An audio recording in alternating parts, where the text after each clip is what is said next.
Waha, kina iaia ni e te iwi hei te rā pare a te rā wiki ka hararu te papatākoro o te whare hā kina o te raki pai whenua i ngā takahanga waiwai o te kapa Breakers me te kapa Perth Wildcats i tā rau whiringa whaeti o te whakataetai poi tūkohu ANBL. Ko ngā tohu whakamutunga I mua I ngā whiringa whaeti. But it's all about making sure we're physically and mentally ready for tip-off on Thursday.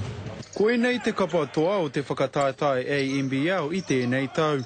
Nō reira ka tū te kēmu tuatahi o ngā whiringa whaeti ki runga I tō rātau papa ki te tai raki o Tāmaki.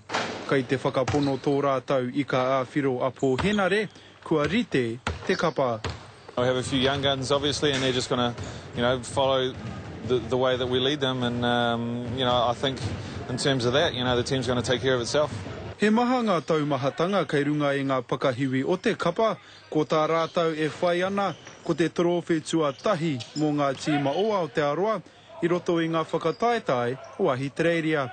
Āpiti atu ki tērā ko te hiahia, ki te whakamana I a Pōhenare, I tana tau whakamutunga I roto I tēnei whakataetai. I'd be kidding myself if I said, it doesn't really matter about winning a championship, but, it would be the perfect way to end, and we're going to be doing everything we can to do that. Certainly when we go to Perth, the fans are all over us, so I encourage our fans, within the spirit of the game, to get in and make life difficult for the Perth Wildcats. Engari kaore a Pōhenare I te aro atu ki tua, kei te hāngai kē ona whakaaro ki te paetata. So for me personally, it's just, all the reflecting will come later once all the dust settles and it's all said and done. I think that'll be a time where I sit back and have a think about, not just this season, but my career.